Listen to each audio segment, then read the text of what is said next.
अस्सलाम वालेकुम बेलियो ते मित्रो जान दियो टोटियो की हाल ने तुहाडे ठीक हो। अच्छा अज ना तुहानू अपने ना एक दोस्त का वाकया सुनाना है। वह मेरा एक दोस्त आ ते उहदा हुण नां की लैना है। आह भी यूनीयन कौंसल का चेयरमैन वो मैं गया उहदे कोले उहदा नंबर बंद मैं गया उन्हां दे घर को काम सी ते उहदियां बजुर्गां नूं मैं आख्या चाचा जी किधर गए ने बाहर ही। उन्हें आख्या बा मनु तो को नहीं पता। मैं आख्या नंबर अज दूजा दिहाड़ा ने बंद काम बड़ा जरूरी आह।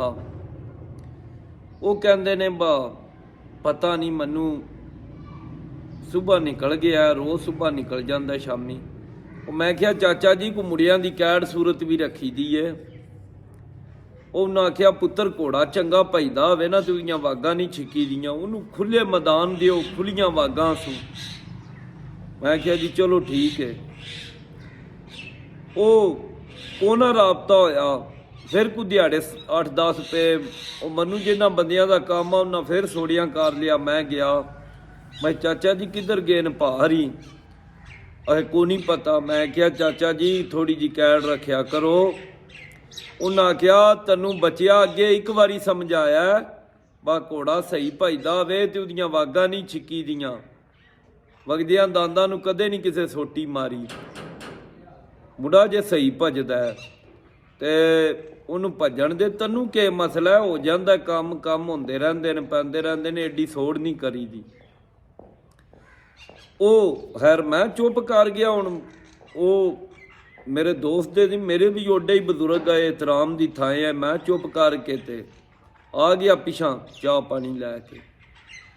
वो कुछ दिहाड़े लंघे ना तो रौला पै गया वा भा ना दूजा विआह कर लिया। पहला भी उन्होंने 5 बच्चे है तो वो अपनी उन्होंने फर्स्ट कज़न नाल शादी हुई है। वो सारी फैमिली च भी क्लैश पै गया क्योंकि साडे माशरे की अज भी ये बदकिस्मती है। दूजी शादी इत्थे अज भी बड़ा वड्डा मेहना समझिया जाता है क्योंकि 5000 साल तू साडे जीन दी च विरासत च।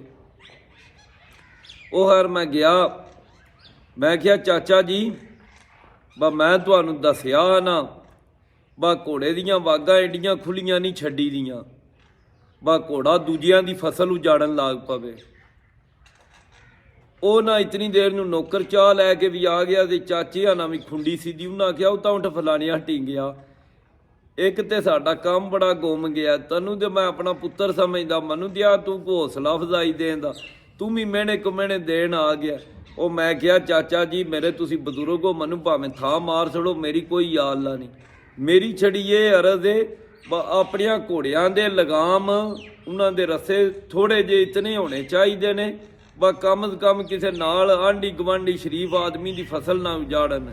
तुसी मैं गया बस साम के ही अगे वागा ढिलियां छड्डियां ते हुण बिल्कुल ही घोड़े का तुहाडा दिल नकोड़ा बन्नण ते इंज ते नहीं नकोड़े बजदे।